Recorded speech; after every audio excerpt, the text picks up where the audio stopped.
കഴിഞ്ഞ ദിവസം കോട്ടയത്ത് പോയതിൻ്റെ കാര്യങ്ങളൊന്നും റെഡി ആവാത്തതുകൊണ്ട് തന്നെ ഈ വട്ടം ഞാനും അവളും കൂടി എല്ലാം സെറ്റ് ചെയ്തുകൊണ്ട് കോട്ടയത്ത് തന്നെ ഇറങ്ങി. അങ്ങനെ ഞങ്ങൾ മെമൂനാണ് കോട്ടയത്തിന് പോയത്. പോകുന്ന വഴിക്ക് ഞങ്ങൾ കയറി അതേ ട്രെയിനിൽ തന്നെ അലീന ഉണ്ടായിരുന്നു. അവൾ കോളേജിലേക്കായിരുന്നു.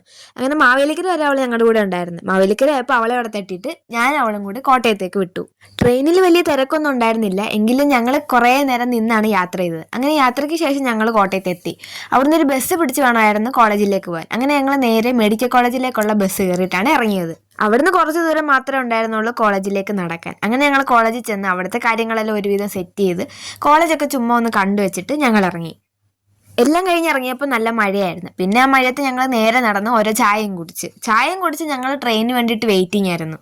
ട്രെയിനിൻ്റെ സമയം 4 മണിയായിരുന്നു. ഞങ്ങൾ 12 കഴിഞ്ഞപ്പോഴേക്ക് റെയിൽവേ സ്റ്റേഷനിൽ എത്തി. വേറെ പണിയൊന്നും ഇല്ലാത്തതുകൊണ്ട് റെയിൽവേ സ്റ്റേഷൻ 3 വട്ടം കറങ്ങിക്കണ്ട്. അതിൻ്റെ ഇടയ്ക്ക് എസ്കലേറ്ററും കയറി കളിച്ച്. അങ്ങനെ കാത്തുകാത്തിരുന്ന് ട്രെയിൻ എത്തി. അങ്ങനെ ട്രെയിനിൽ കയറി. ഞങ്ങൾ ശബരിക്കാണ് കയറിയത്. ജനറലിൻ്റെ ടിക്കറ്റ് ആയിരുന്നെങ്കിലും കയറിയത് സ്ലീപ്പറിലായിപ്പോയി. അങ്ങനെ ടി പേടിച്ചാണ് ഞങ്ങൾ ഒരുവിധം ഇങ്ങനെ എത്തിയത്. അങ്ങനെ ഞങ്ങൾ കായംകുളം എത്തിയത് രാവിലെ മാവേലിക്കരയിൽ ഡ്രോപ്പ് ചെയ്ത് അലീനതേ മെമൂനെ തിരിച്ച് വീട്ടിലേക്ക് പോകുന്നു. അങ്ങനെ അവൾക്ക് ബൈ പറഞ്ഞ് ഞങ്ങൾ വീട്ടിലേക്ക് പോയി.